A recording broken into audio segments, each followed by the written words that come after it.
पुढचं बेट कासव पाठ आणि त्या बेटावरचा पाऊस. पाऊस अजूनही सुरूच होता. दररोज समुद्र अधिकच खवळत होता. वाटेतली अनेक छोटी मोठी बेटं पाण्याखाली गेली होती. 3 दिवस आणि 2 रात्रींचा खडतर प्रवास करून आम्ही अखेर कासव पाठ बेटाजवळ पोहोचलो. सगळीकडे कासवेच कासवे होती.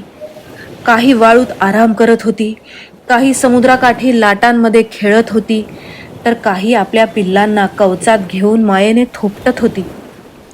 रेवाला एक चिमुकलं कासवाचं पिल्लू दिसलं. ती ते उचलायला पुढे झेपावली आणि धप्प, अचानक चौफेर हालचाल झाली. सगळ्या मोठ्या कासवांनी आम्हाला वेढा घातला. हैया! कासव प्रमुख कडक आवाजात म्हणाला, आता आलात ना इथेही, जगभर आमचं अस्तित्व संकटात टाकलत. किनाऱ्यावर अंडी द्यायला जागा ठेवली नाही. प्लास्टिकचा कचरा जिथे तिथे. आता या बेटावर सुद्धा माणसांनी पाय ठेवायचा. मी म्हणजे सीगल म्हणतो, थांबा, ही माणसं नाहीत.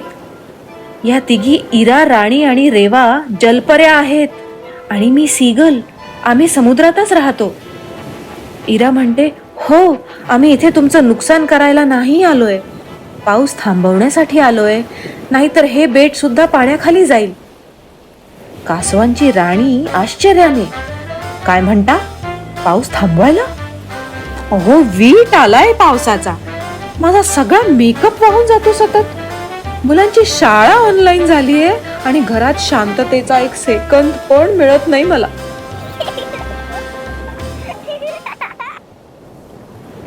कासव प्रमुख जरा संशयाने म्हणतात, पाऊस थांबवणार म्हणताय, पण कसा? राणी म्हणते, एक यंत्र आहे, ऋतुचक्र. देवमाशाने ते चोरून नेलंय. ते पावसावर अडकून पडले आहे आणि त्यामुळे पाऊस थांबणं अशक्य झालंय. पण ते परत मिळवलं तर सर्व काही ठीक होऊ शकतं. खरंच जर तुम्ही पाऊस थांबवू शकत असाल तर आमची पूर्ण सेना तुमच्या बरोबर असेल, कासव प्रमुख उत्साहात म्हणाले.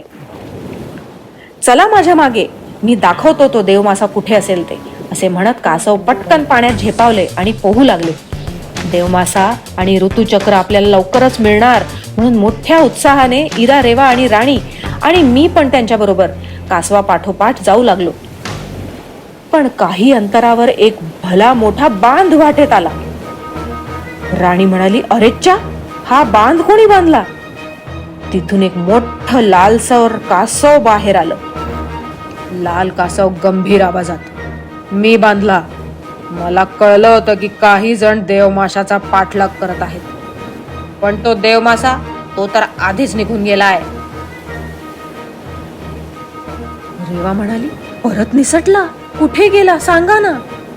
लाल कासव, सांगीन, पण आधी एक प्रश्न. राणी म्हणते, परत प्रश्न? काय भानगड आहे ही, काही कळत नाही बुवा.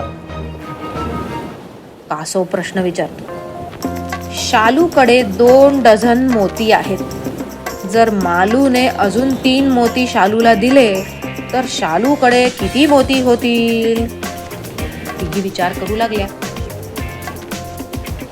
1 डझन मोती म्हणजे 12 मोती. 2 डझन मोती म्हणजे 24 मोती. आणि अजून 3 मोती त्यांना मिळतात. म्हणजे 24 अधिक 3 म्हणजे 27 मोती. मालूकडे एकूण 27 मोती असतील. मला माहिती होतं, पण खात्री करायची होती, लाल कासव हसून म्हणतं. लाल कासव ते उत्तर एका जुन्या कम्प्युटरमध्ये टाकतो. बरोबर असा आवाज येतो. वाचलो देवा, हे उत्तर आलं नसतं तर परत तिसरीतच राहावं लागलं असतं, लाल कासव पुटपुटत म्हणतं.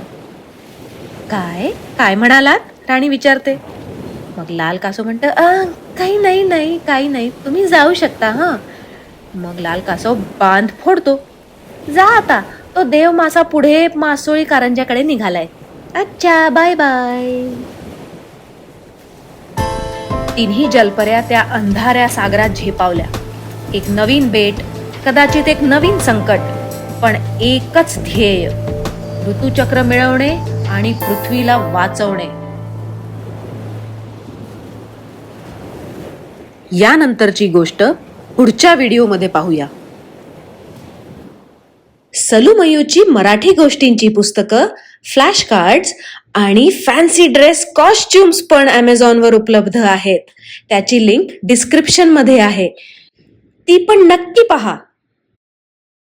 Thank you for watching. Subscribe. Salu Mayu.